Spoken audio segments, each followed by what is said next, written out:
श्री चैतन्य चरितामृत द्वादश परिच्छेद।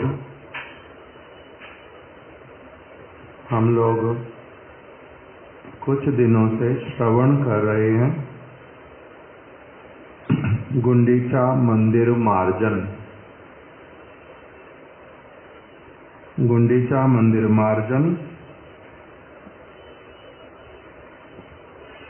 लीला रहस्य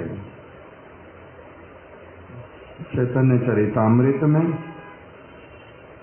मध्य लीला में। चैतन्य चरितामृत में 3 भाग हैं। पहला भाग जो है उसको नाम क्या दिया है? जोर से बताओ। आदि लीला। आदि शब्द का अर्थ क्या होता है?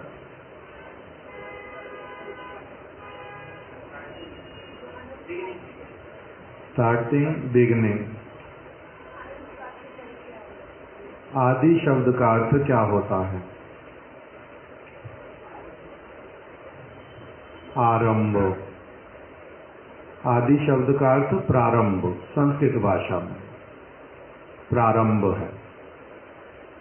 दूसरा जो भाग है उसको नाम दिया मध्य लीला, और तीसरा जो खंड है उसका नाम क्या दिया? अंत्य लीला। आदि, मध्य, अंत्य।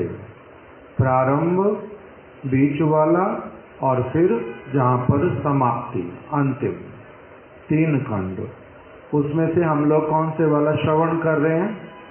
मध्य लीला। मध्य लीला में द्वादश परिच्छेद में गुंडीचा मंदिर मार्जन के विषय में बतलाया गया। इसको चैतन्य चरितामृत में क्यों लिया गया? गुंडीचा मंदिर का मार्जन, इसको चैतन्य चरितामृत में क्यों लिया? चैतन्य चरितामृत अर्थात श्री चैतन्य महाप्रभु, ये हो गया चैतन्य। चरित्र का अर्थ क्या हुआ? चरितामृत।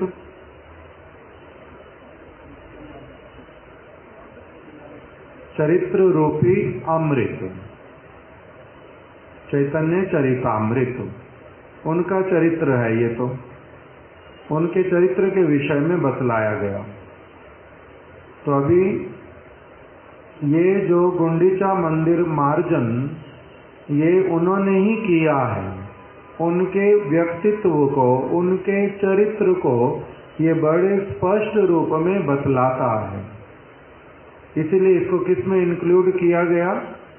चैतन्य चरितामृत।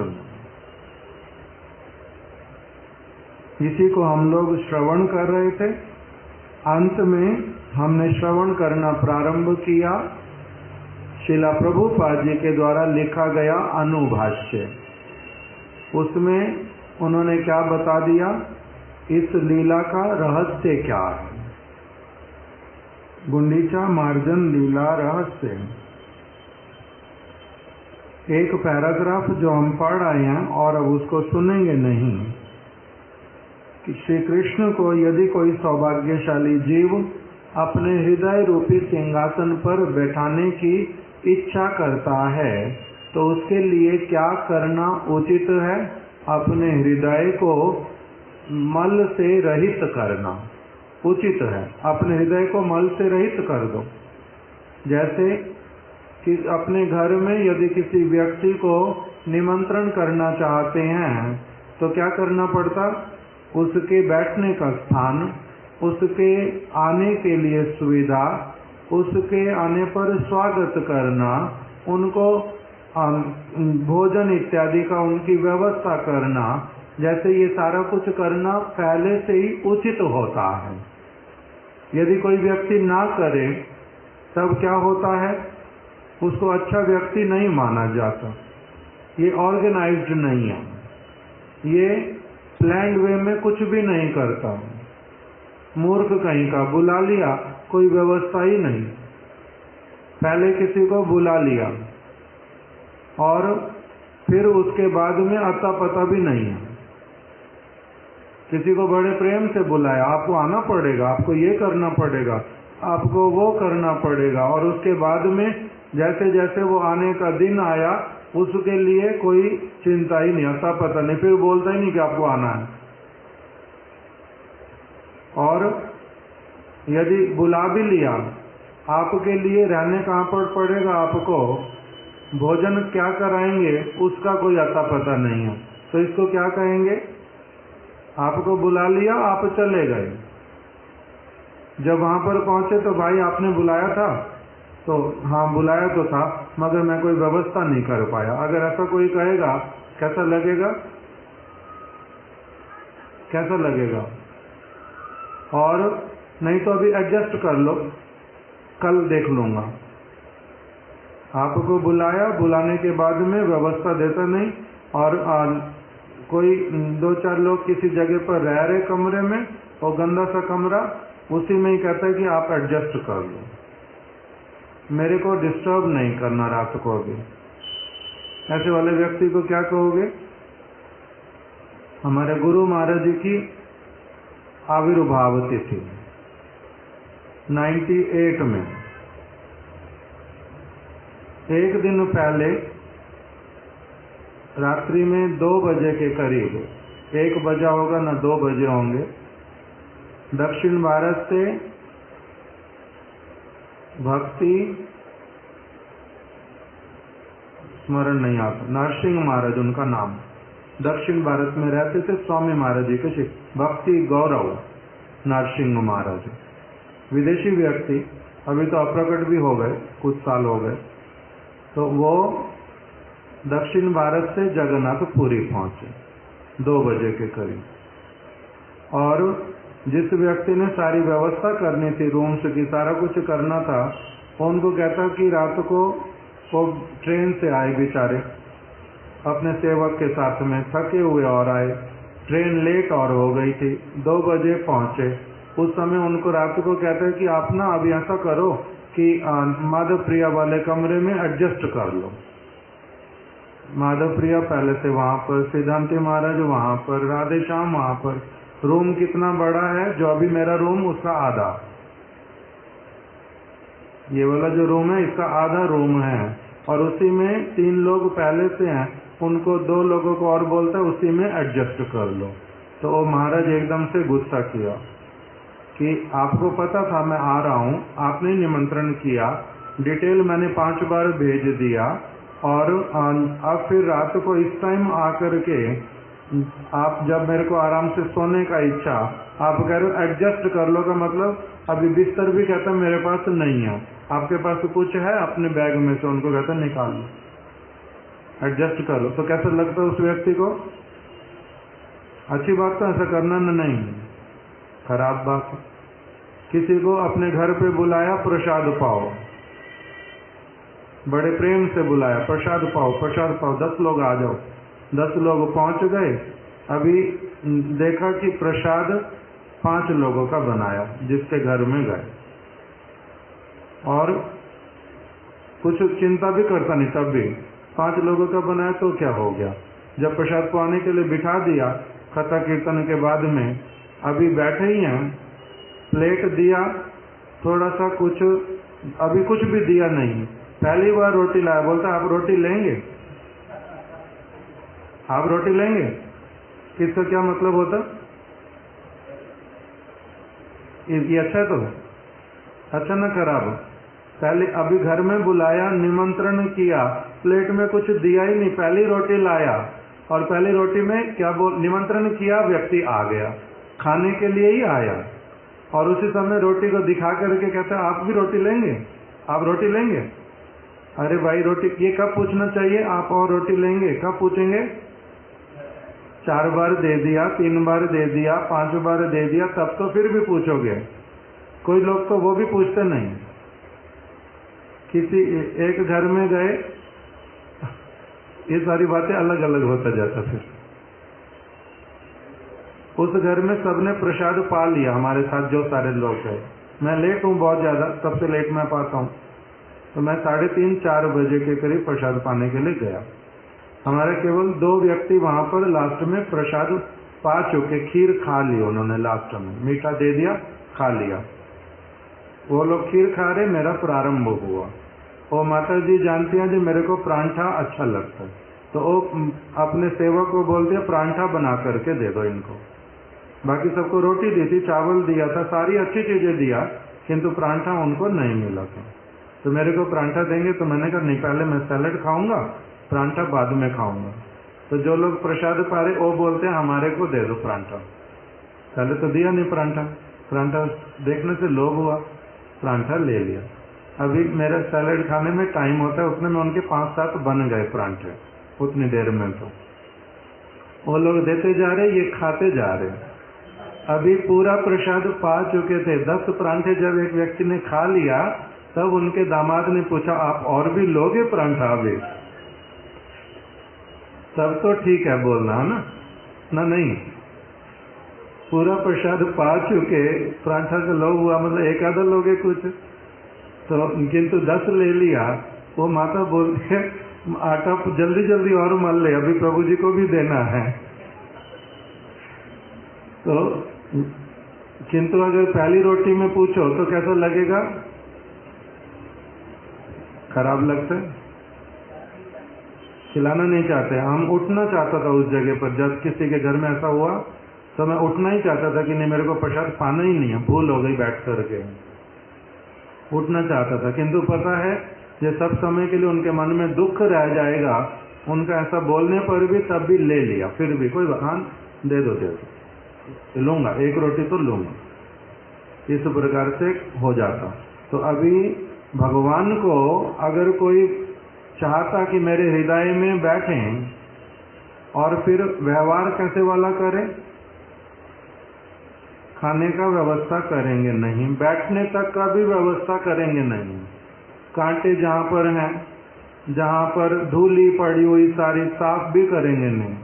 अच्छा लगेगा? तो किसी को भी बुलाते, अगर इच्छा करते कि कोई आए, जो आने वाला व्यक्ति उसको क्या मूर्ख समझते हैं?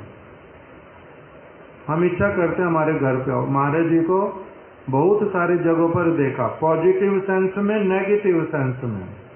किसी किसी का बहुत गरीबी है, किंतु भावना बहुत है बुलाने का, तो अपने आप ही बार बार उसको मना करते हैं बुलाने पर भी कि नहीं नहीं हमने जाना नहीं।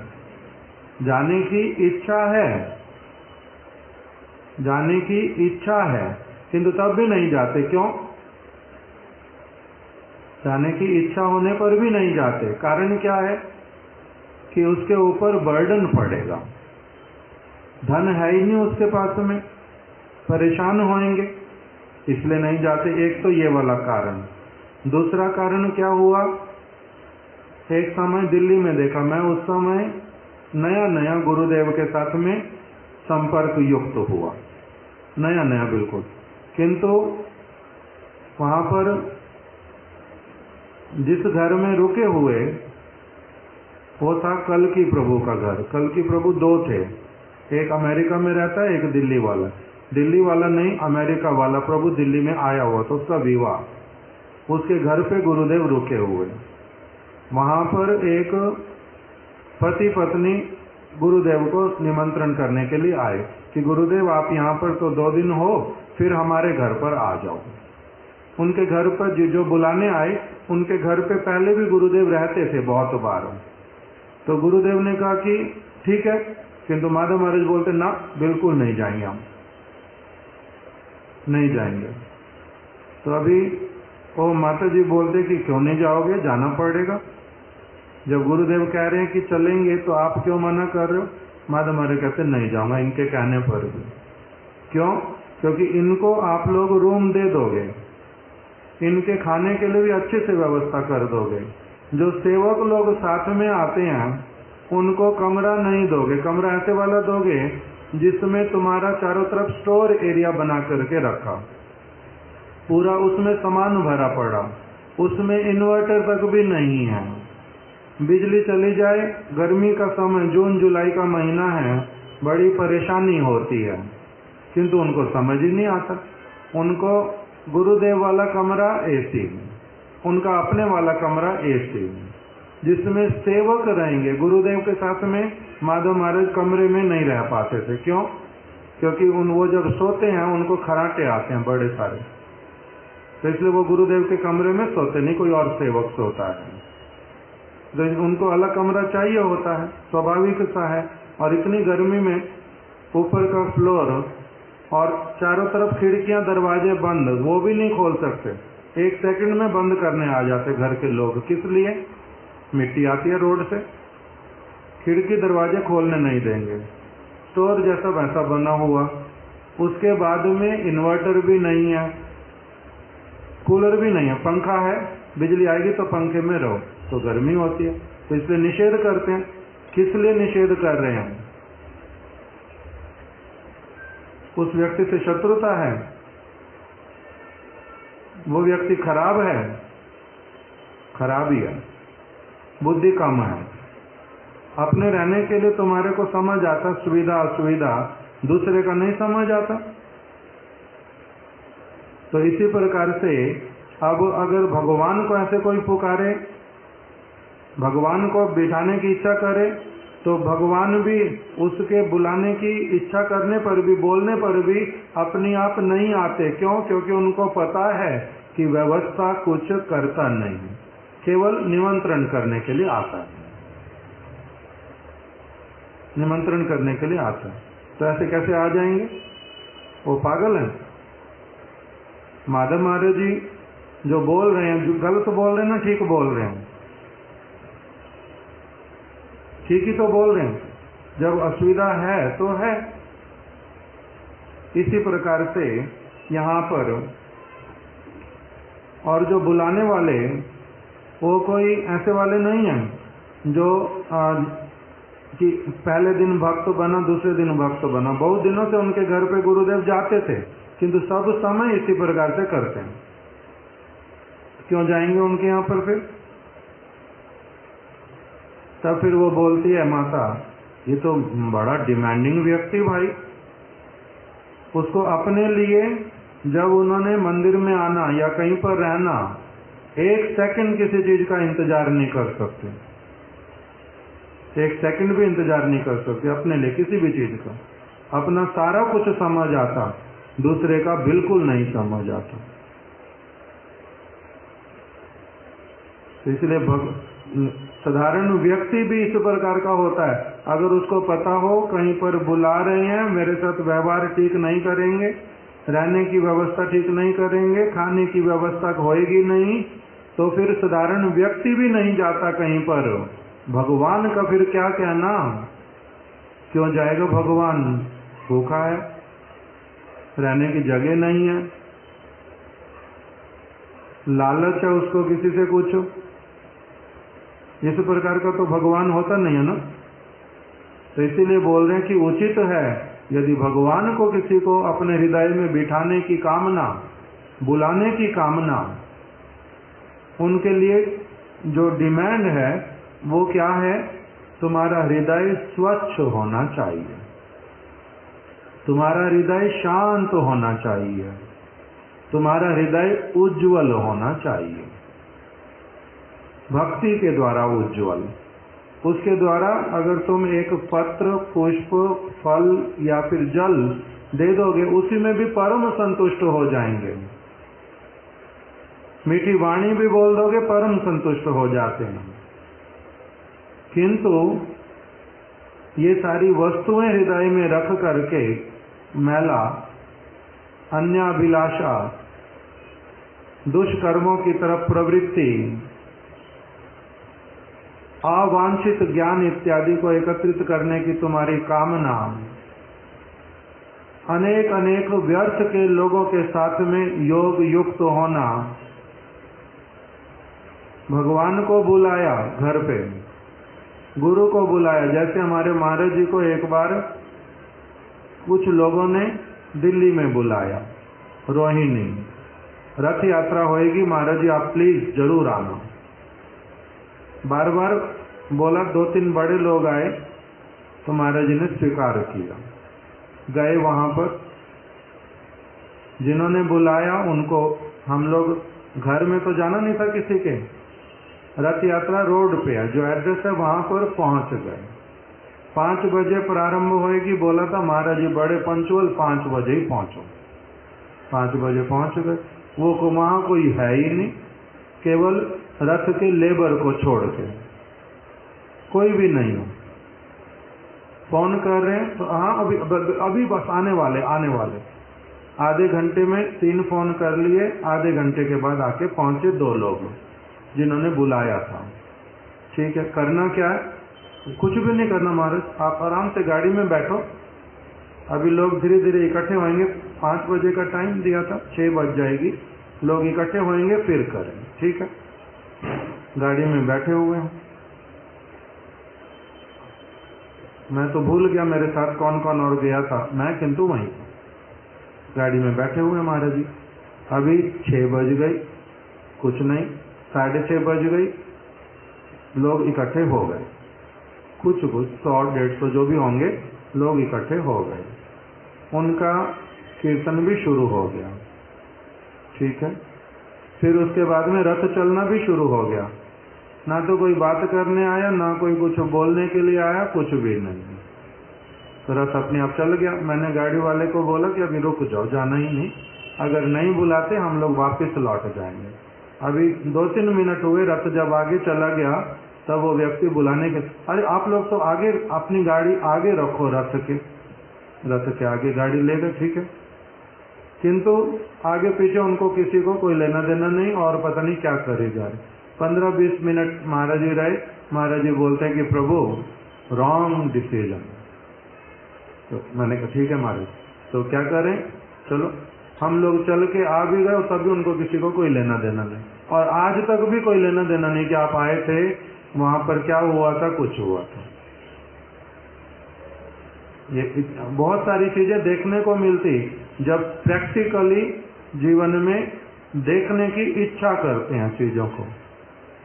तो इसी प्रकार से भगवान उनको बुलाने से, ऐसे वाला अनादर करने से अच्छा होता ना खराब हो? ये बात अच्छी होती ना खराब होती है? खराब है। तो इसी प्रकार से यहाँ पर बोल रहे हैं, पहले जब तक हृदय जो है तुम्हारा प्रस्तुत नहीं है, तब तक किस प्रकार से तुम बुलाओगे और किस प्रकार से भगवान आएंगे? वो आते नहीं। तो इसीलिए हृदय क्षेत्र में जो कपट है, और बहुत सारी बातें बतलाई। कल हमने सुनना श्रवण किया था कि अन्याभिलाष किसको कहते हैं, जो हमारे हृदय में सबके है, जिस कारण से भगवान नहीं आते, हृदय में नहीं आते, अन्याभिलाष। अन्याभिलाष का अर्थ क्या बताया? ऐसी अभिलाषा जो भगवान की अभिलाषा को छोड़ करके और कुछ है। वो क्या है? जगते जतोखन थाकिबो केवल निज इंद्रियर तर्पणी कोरिबो। जब तक मैं इस जगत में रहूंगा, अपने इंद्रिय तर्पण में ही रत रहूंगा। ऐसे वाली जो अभिलाषा है, इसका नाम है, ये है कांटा, कांटे वाले पौधे। जितनी प्रकार की अन्य अन्य अभिलाषाएं, एक कांटे के पौधे हैं सारे, ये हृदय क्षेत्र में पूरी तरह से उगे हुए हैं। जब तक जगत में रहूंगा, अपना इंद्रिय तर्पण ही करूंगा। भगवान को क्यों पुकारना? गुरु को क्यों बिठाना? बुलाना किस लिए? इंद्र ने जैसे भगवान को, वामन देव को बुलाया, किस लिए? आ जाओ, ताकि मेरा राज्य जो है वो निष्कंटक बना रहे। मेरे को कभी कोई स्वर्ग के सिंहासन से हटाए ना, मेरा शरीर सब समय ठीक रहे, मेरे सब समय जो मैं, जिसको मैं मंगल कहता हूं, वो वस्तुएं मेरे को मिलती रहे।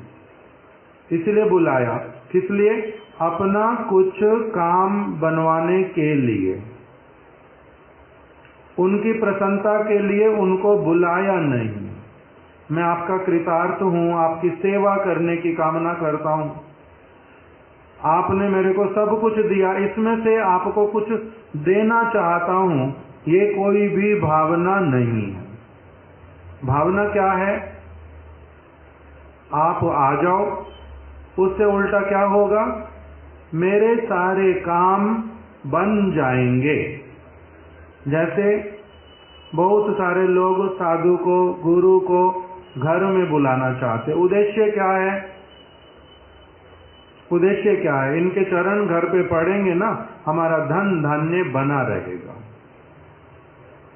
मेरा पुत्र बीमार है बहुत दिनों से, महाराज इसको आशीर्वाद देके जाओ। महाराज जी आशीर्वाद कर दो, बच्चे जो है ना अच्छे से स्टैंड हो जाए, अपने अच्छे से स्टैंड हो जाए। तो ये बुलाया किस लिए था? यदि इन उद्देश्यों के साथ में बुलाया है तो इसका नाम क्या हुआ? उल्टा उनको सर्वेंट बनाया।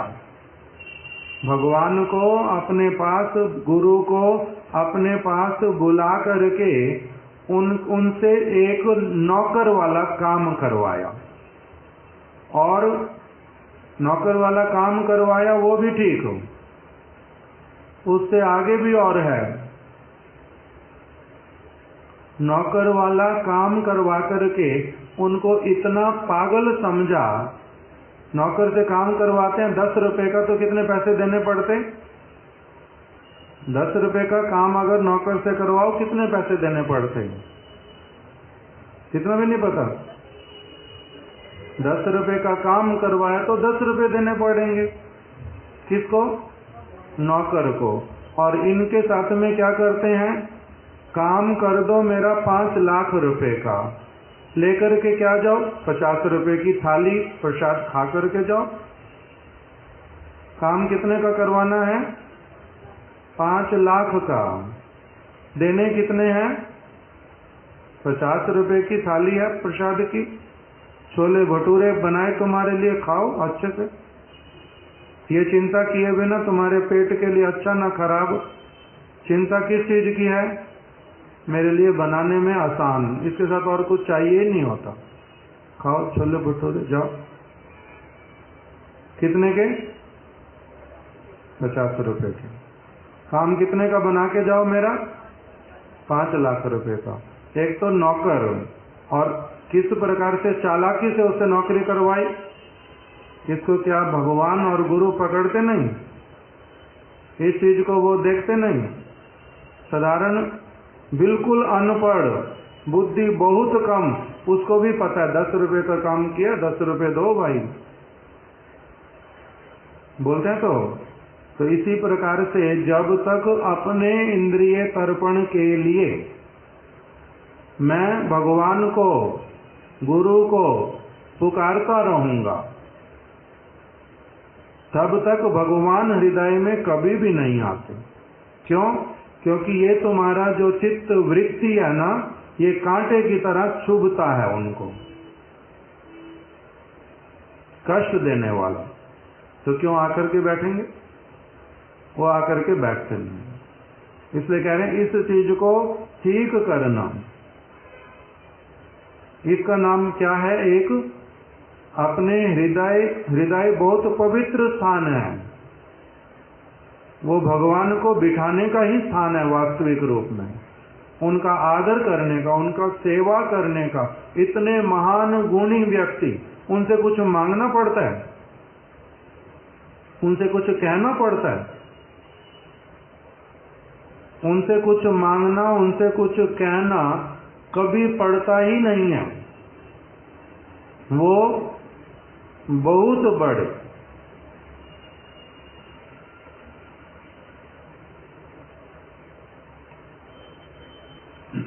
तो इसलिए बोल दिया अन्याभिलाष, अर्थात जगत में जब तक रहूंगा अपने इंद्रियों का तर्पण ही करता रहूंगा। ऐसी वाली जो दुराशा, ऐसी वाली जो कामना, इतर अभिलाषा, उस वही क्या है? कांटे वाले पौधों के समान है।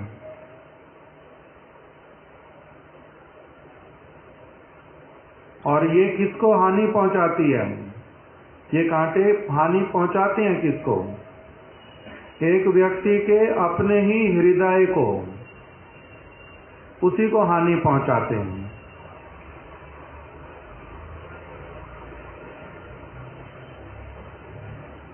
क्योंकि जो शुद्ध जीव है, शुद्ध जीव मतलब आत्मा, मैं अभी शुद्ध जीव को देख नहीं पाता हूं। शुद्ध जीव मतलब आत्मा। शुद्ध जीव जो है उसका हृदय, उसके हृदय की वृत्ति बड़ी कोमल है, वो कठोर वस्तु नहीं है। शुद्ध जीव का हृदय स्वच्छ हृदय बड़ा कोमल होता है, बालक की भांति एकदम से बड़ा ही कोमल। किंतु जब एक जीव बद्ध हो जाता है, माया के चंगुल में पड़ जाता है, तब उस समय उसका वही हृदय जो बड़ा कोमल, उसमें केवल मात्र भगवान की सेवा करने की प्रवृत्ति जो होती है, वो बदल करके क्या हो जाती है? कठोर हो जाती है, कांटे के जैसे हो जाती है। ऐसे वाला वो शुद्ध स्वरूप में ऐसा नहीं है। कोई भी जीव शुद्ध स्वरूप में कठोर हृदय वाला नहीं है। गंदगी उसके हृदय में भरी पड़ी हो, वैसा नहीं है शुद्ध स्वरूप में।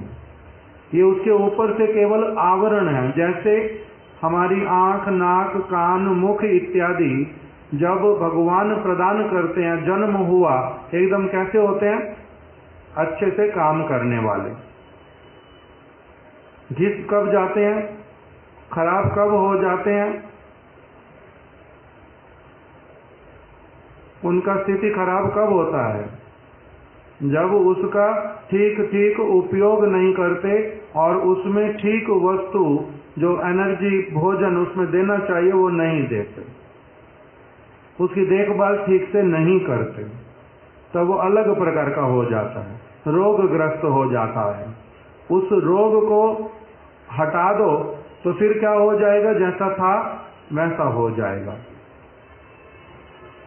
उसी प्रकार से शुद्ध जीव का हृदय जो है वो कैसे वाला है? ऐसे तो कोमल है, किंतु वही वस्तु ही ठीक से व्यवहार नहीं करने के कारण कैसी हो गई? धीरे धीरे कठोर हो गई, रोग ने पकड़ लिया।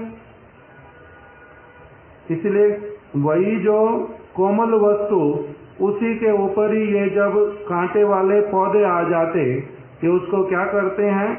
उसकी जो स्वाभाविक वृत्ति उसको वो नहीं करने देते और तरफ लगा देते।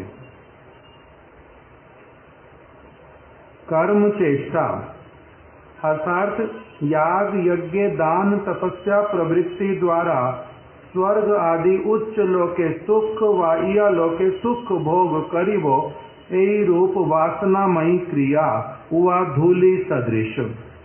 धूलि किसको कहते हैं? जो हृदय से साफ करनी है, तभी भगवान फिर आकर के वास करेंगे। उस धूलि को क्या कहा? कि जो भी क्रिया एक व्यक्ति करता है इसलिए कि उसके द्वारा मैं इस जगत में अथवा पर जगत में स्वर्ग इत्यादि के सुखों को भोग करूंगा, ये सोच करके, अपने सुख की बात को सोच करके, अपने सुख के बारे में सोचना नहीं चाहिए? सोचना चाहिए ना? नहीं सोचना चाहिए? नहीं सोचना चाहिए। प्रहलाद महाराज जी की शिक्षा में क्या आया था?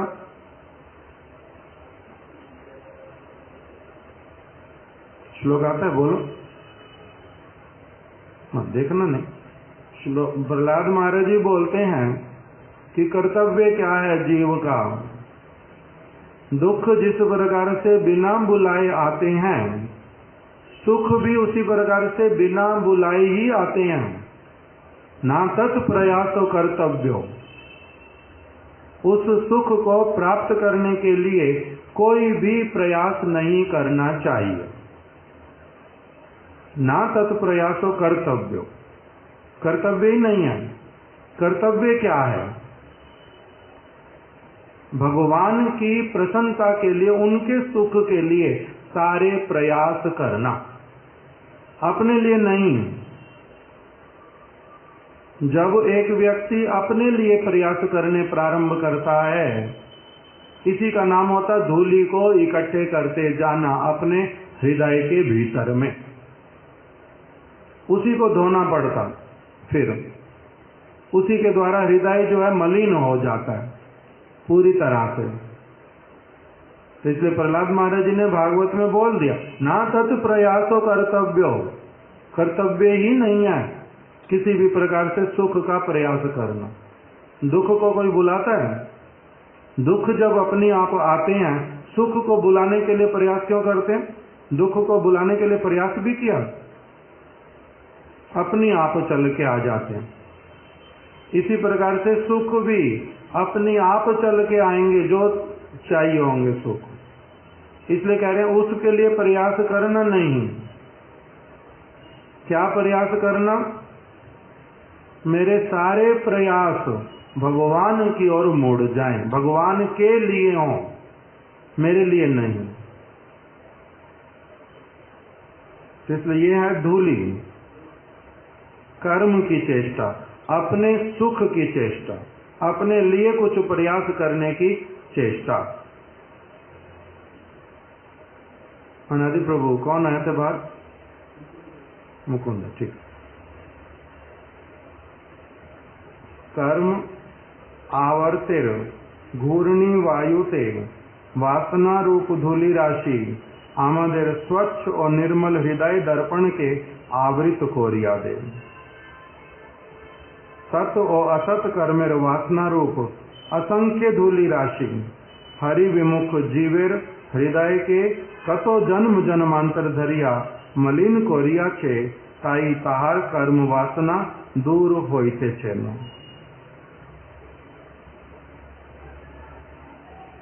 कह रहे हैं कि पाप और पुण्य, सुख और दुख, इसके लिए प्रयास करते करते एक व्यक्ति के जन्म जन्मांतर बीत जाते हैं और वो घूमता ही रहता केवल किसमें? ब्रह्मांड में, कभी किसी में, कभी किसी ब्रह्मांड में, कभी किसी योनि में, कभी किसी योनि में, कभी पुण्यों के फल से ऊपर पहुंच जाता, पापों के कर्म से नीचे पहुंच जाता, कभी सुख मिलता तो कभी दुख मिलता, इसी में ही केवल घूमता ही रहता, इससे बाहर निकल नहीं पाता।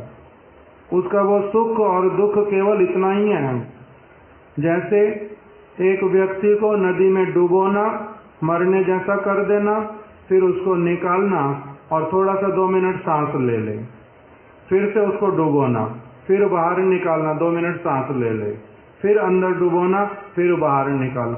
तो जो ये बाहर निकाल देते हैं 2 मिनट के लिए, अच्छे से सांस लेने देते हैं, इसका नाम सुख है? वो उसको क्या कहेंगे? ऐसे वाले सुख को, ऐसे वाले सुख को क्या कहेंगे? दुख, अधिक अधिक दुख उसका नाम। एक है दुख, एक है बहुत अधिक दुख। जो सुख जैसा दिखाई दे रहा है हम सभी लोगों को इस जगत में, वो अधिक दुख है उल्टा। जैसे किसी को एक बार डुबो करके मार डालो, वो अच्छा, ना कि एक व्यक्ति को बार बार मारने के मरने जैसा कर दो और उसके बाद में 2 मिनट के लिए फिर निकालो, तिल तिल करके उसको मारो, बड़ी देर में मारो, 50 दिन कम से कम ऐसे डुबो फिर निकालो, फिर डुबो फिर मारो। तो कौन से वाला अच्छा? अगर मारना ही उद्देश्य है, पहली बार में अगर मार डालते वही अच्छा नहीं होता? तो इसी प्रकार से जो वो दुख दिया जा रहा है जिसको सुख कह रहे, अब अच्छे से सांस ले लो, ये क्या है? अधिक दुख। किंतु हमें लगता क्या है? अब तो सुख आ गया,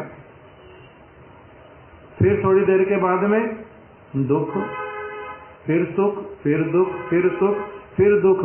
तो कह रहे इसके लिए कोई प्रयास करता है? कोई प्रयास करना चाहिए। अगर ऐसा सुख नहीं मिल रहा, दुख में मर जाता हूं तो अच्छा है ना?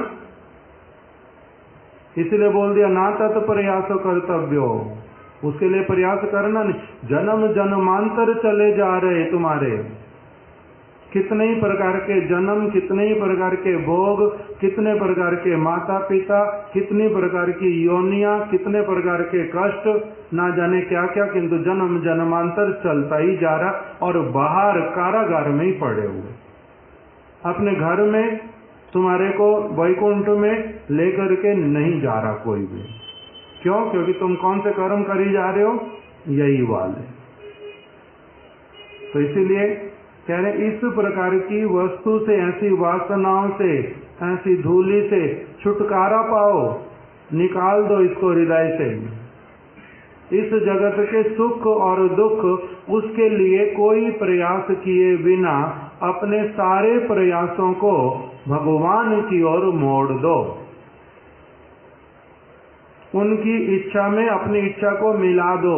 अपनी इच्छा स्वतंत्र कुछ मत रखो। इसका नाम क्या होता है फिर? हृदय से धूलि को निकालना।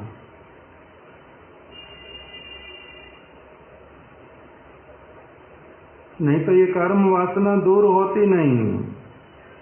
हरि विमुख जीव मने करन, कर्मेर द्वारा बोध है, कर्म शल्यल निर्हरण होते पारे।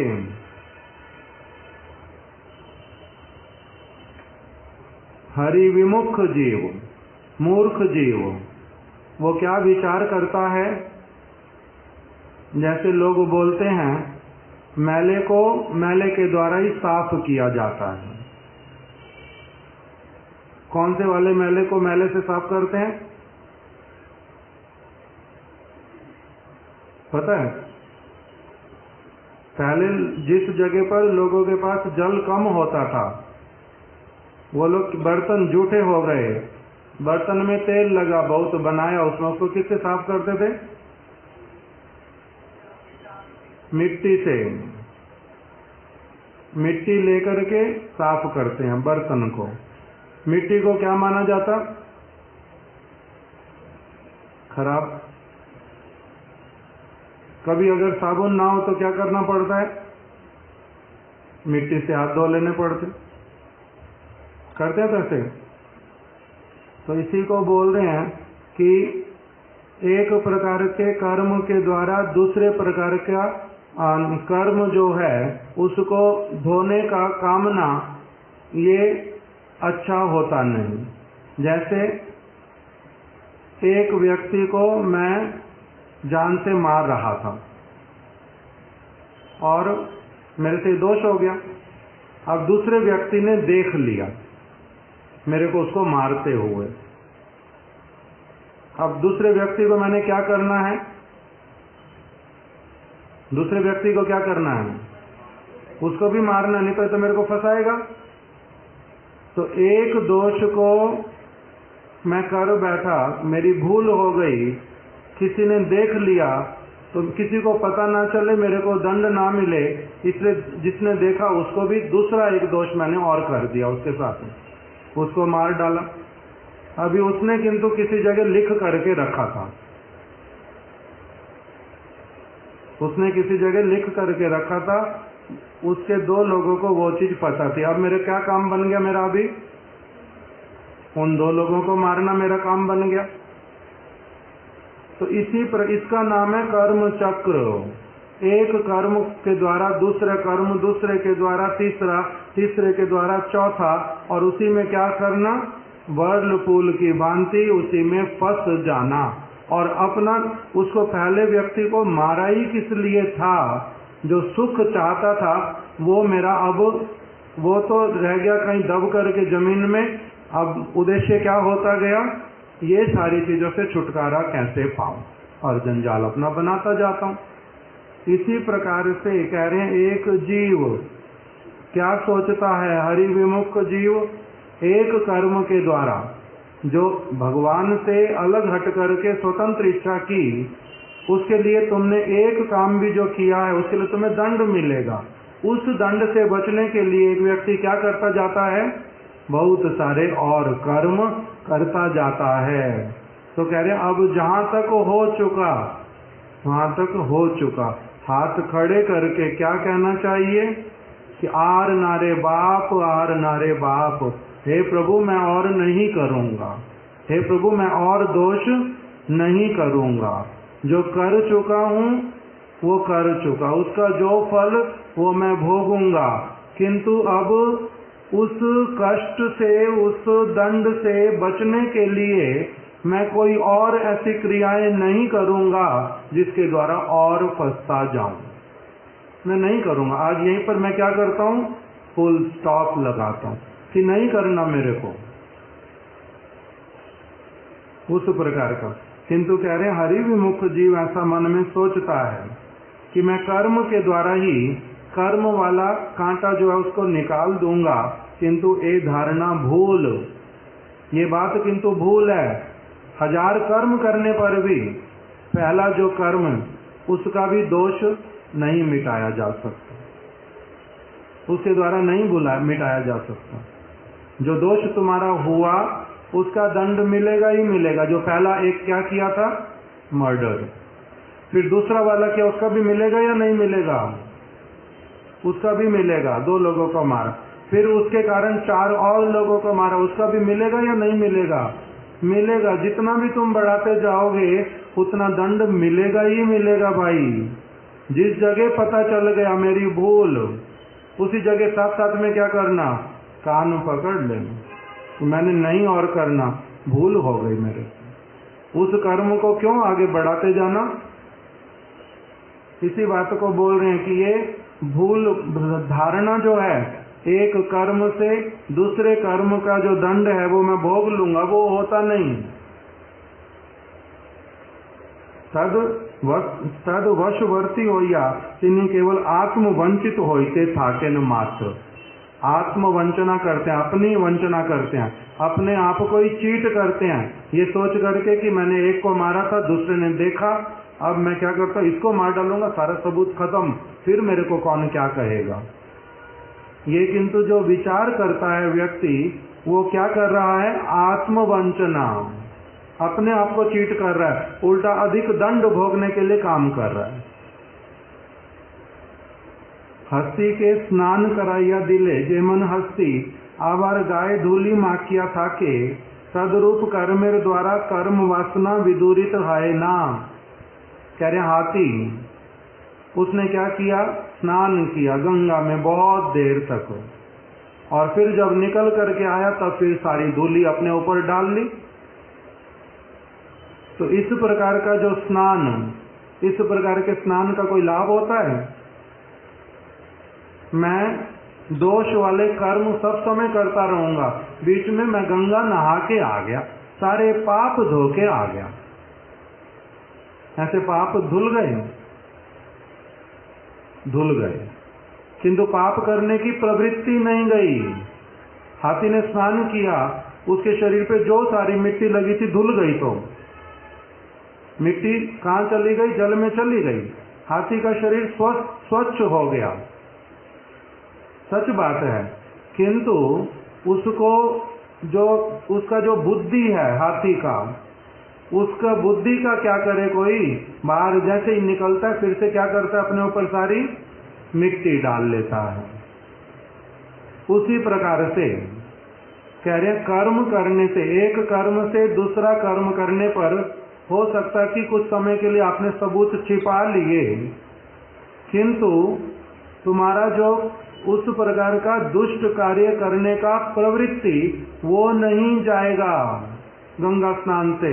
इसलिए क्या करना पड़ेगा, भक्ति उज्जवल करना पड़ेगा, साधु संग करके उस वृत्ति को ही निकालना पड़ेगा हृदय से, धूली डालने वाली पुनः पुनः, उस दिमाग को बदलना पड़ेगा। इसलिए एकमात्र केवला भक्ति द्वारा ही जीवेर समस्त असुविधा दूर है।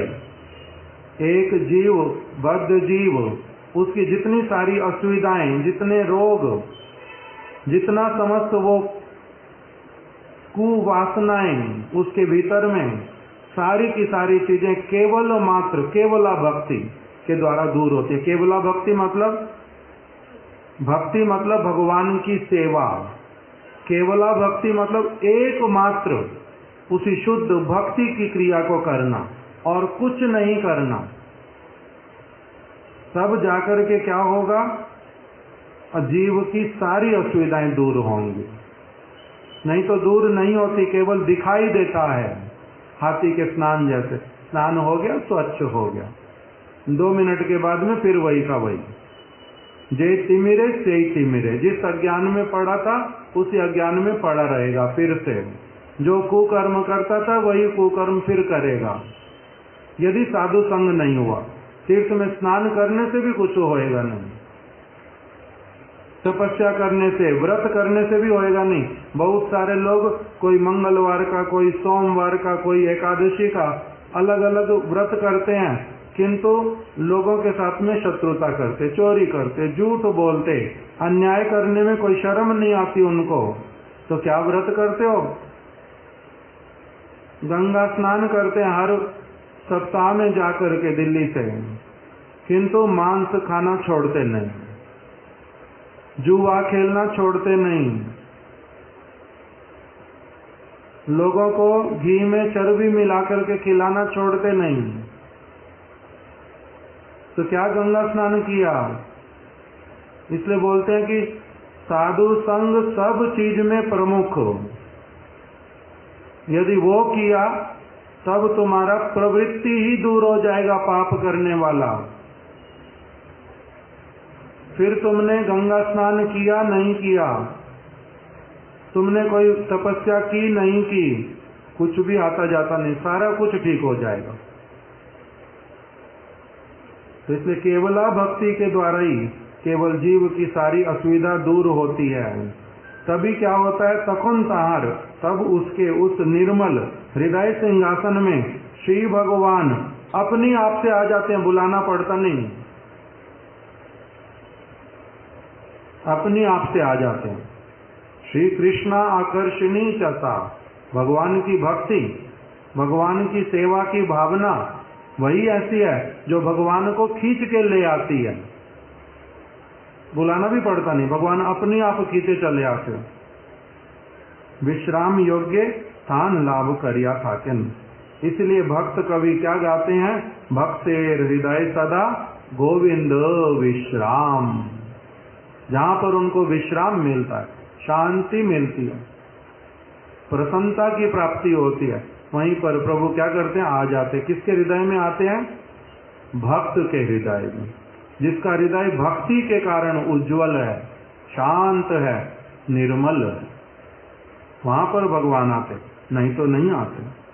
आज यहीं तक रख देते, कल इससे आगे श्रवण करेंगे। श्री चैतन्य चरितामृत की जय, श्री चैतन्य महाप्रभु की जय, श्रील कृष्णदास कविराज गोस्वामी की जय, श्रील प्रभुपाद जी की जय, श्रील गुरुदेव की जय। वांछा कल्पतरुभ्यश्च कृपा सिंधुभ्य एव च पतितानां पावनेभ्यो वैष्णवेभ्यो नमो नमः।